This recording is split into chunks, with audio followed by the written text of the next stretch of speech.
Assalamualaikum warahmatullahi wabarakatuh. Om Swastiastu, Namo Buddhaya.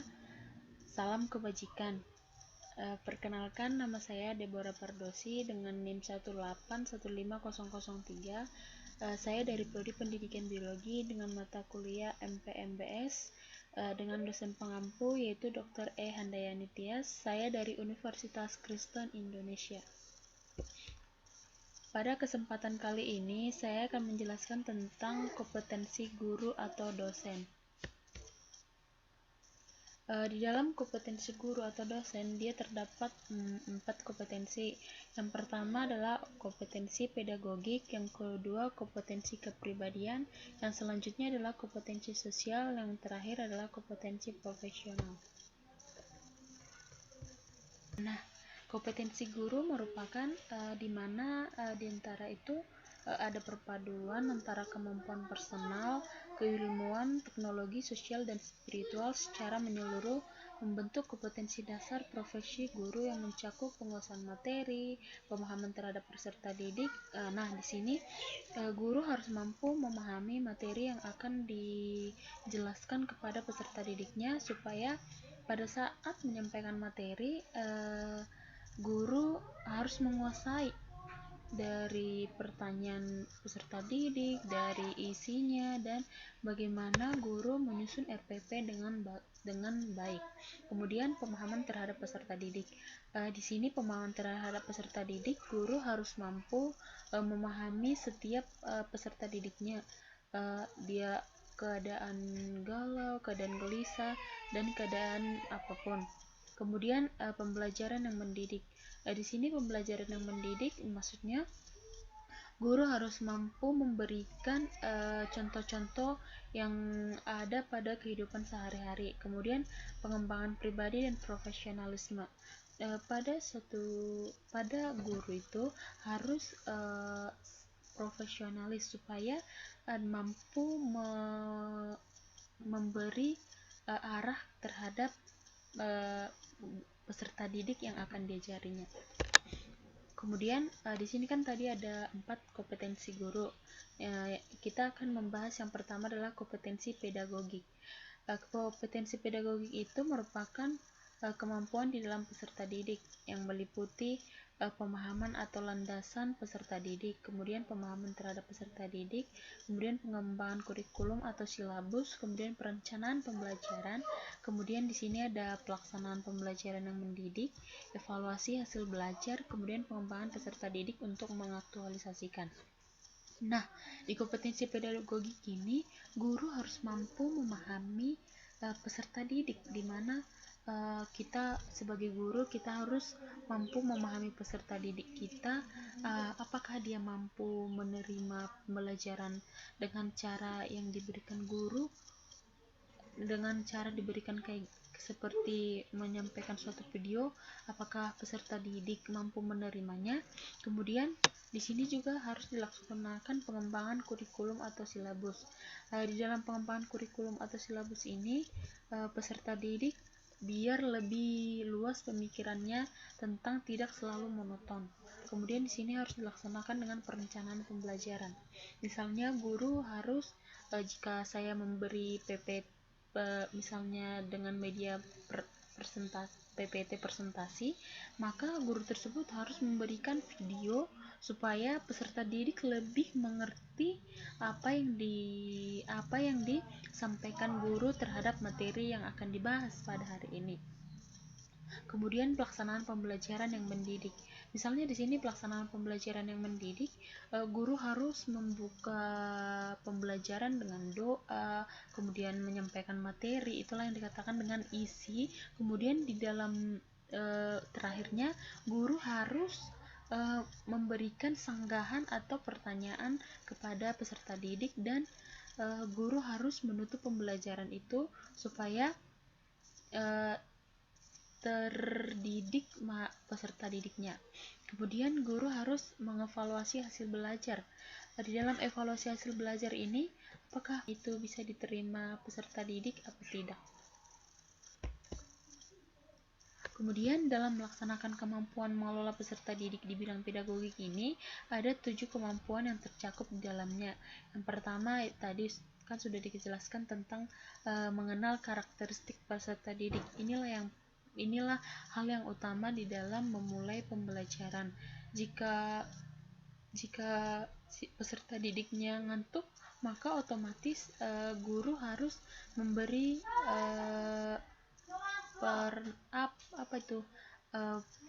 pemanasan, misalnya membuat game apa gitu supaya di dalam memahami materi peserta didik tidak ngantuk. Kemudian menguasai teori belajar dan prinsip-prinsip pembelajaran yang mendidik, kemudian melakukan pengembangan kurikulum, kemudian melaksanakan kegiatan yang mendidik, kemudian memahami dan mengembangkan potensi peserta didik, kemudian menjalin komunikasi dengan peserta didik, kemudian melakukan penilaian dan evaluasi. Nah, di dalam ini kita harus menjalin komunikasi dengan peserta didik. Misalnya, kita membuat pertanyaan.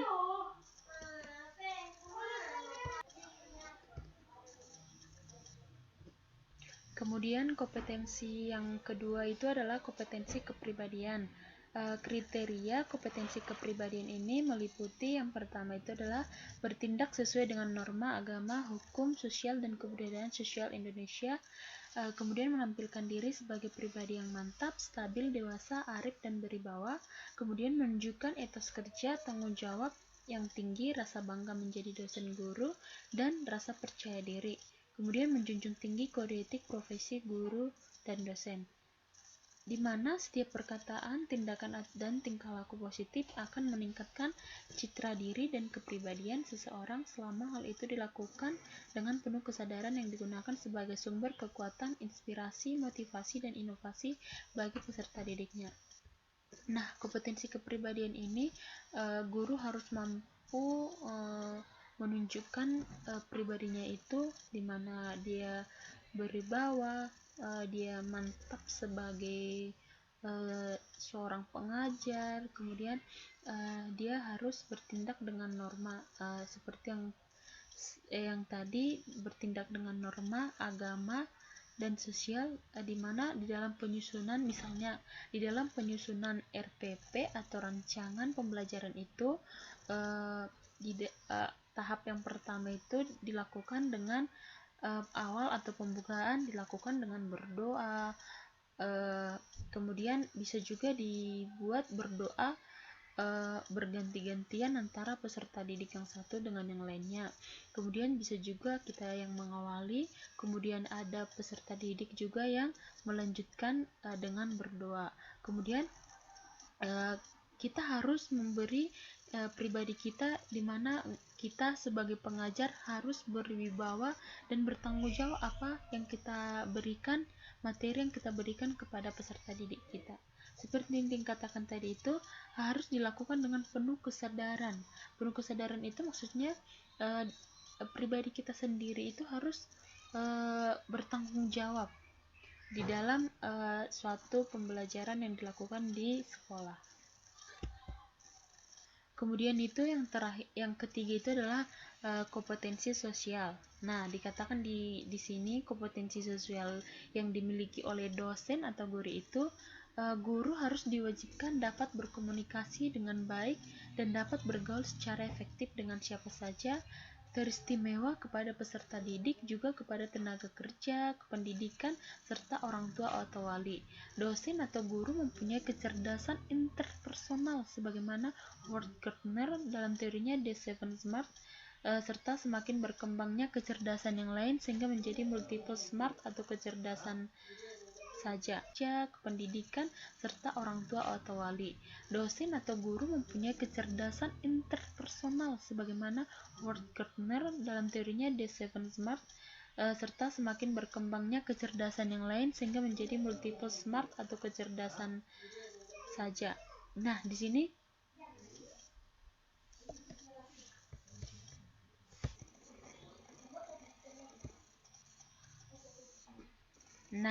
tadi kan dikatakan kompetensi sosial itu guru harus mampu berkomunikasi dengan baik. Nah, di sini guru tidak hanya menjelaskan materi saja, kepada peserta didik. Guru juga harus mampu bersharing antara kebutuhan pribadi peserta didik. Siapa tahu guru bisa membantu atau mencari jalan keluar di mana ada masalah dari peserta didik tersebut. Nah, dan dapat bergaul secara efektif dengan siapa saja. Itu tergantung pada guru saja, dia mau bergabung dengan siapa saja. Dan guru juga harus mampu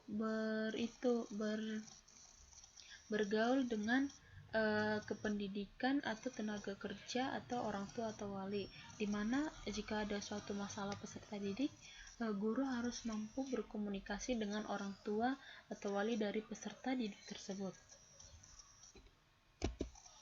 Nah, kemudian itu juga dalam berpikir dan bertindak, guru harus mampu memedomani kode etik dosen atau guru. Yang pertama adalah pedoman sikap, perilaku, perbuatan di dalam melaksanakan tugas dalam kehidupan sehari-hari.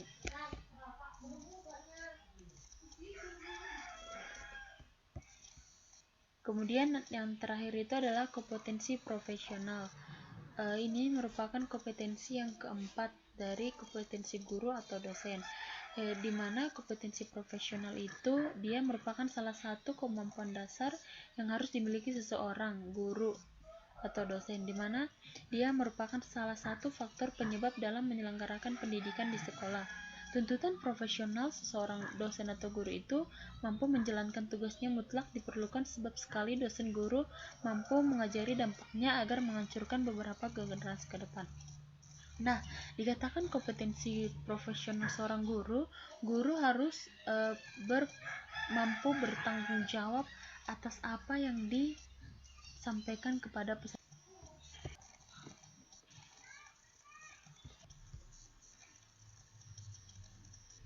Nah, selanjutnya sebagai seorang profesional, guru harus mampu menerapkan sejumlah konsep asas kerja sebagai dosen atau guru yang mampu mendemonstrasikan sejumlah strategi maupun pendekatan pembelajaran yang interaktif. Seseorang dosen atau guru dikatakan profesional apabila ia menguasai materi pembelajaran secara luas dan mendalam yang mencakup penguasaan kurikulum mata pelajaran di sekolah dan substansi keilmuan yang menaungi materinya terhadap struktur dan metodologi keilmuannya.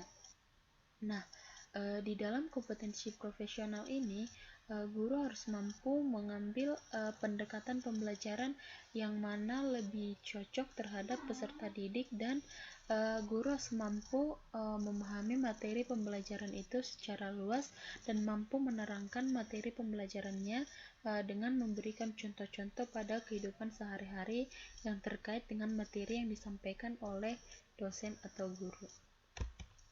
Kemudian di dalam peran dosen itu sangat menentukan keberhasilan proses pembelajaran yang ditiru dan dicontoh yang mengutamakan intelektualitas, kepandaian, kecerdasan, keahlian berkomunikasi, dan kebijaksanaan, di mana tidak semua orang dapat menekuni profesi guru dengan baik sekalipun ia tampak pandai dan cerdas, karena masih banyak faktor penentu keberhasilan seseorang dosen atau guru atau profesional. Nah, di dalam dosen atau guru itu mampu memberikan pembelajaran itu harus dilakukan dengan evaluasi pembelajaran dengan sampai di mana peserta didik mampu menguasai materi yang dapat disampaikan oleh guru tersebut. Nah, kemudian yang terakhir adalah landasan hukum yang mengatur itu di bab 2 pasal 2 ayat 1, di mana guru mempunyai kedudukan sebagai tenaga profesional pada jenjang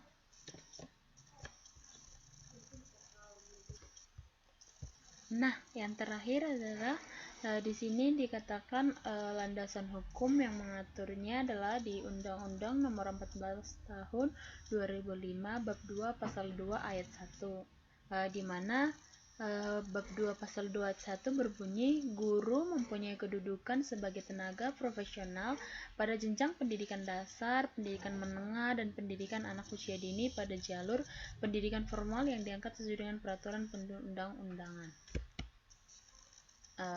Baiklah, sampai di sini yang dapat saya sampaikan tentang 4 kompetensi guru 4 kompetensi guru atau dosen. Di sini dengan mata kuliah MP/MBS. Jika saya mempunyai kesalahan, saya minta maaf. Assalamualaikum warahmatullahi wabarakatuh. Om Swastiastu, Namo Buddhaya. Terima kasih.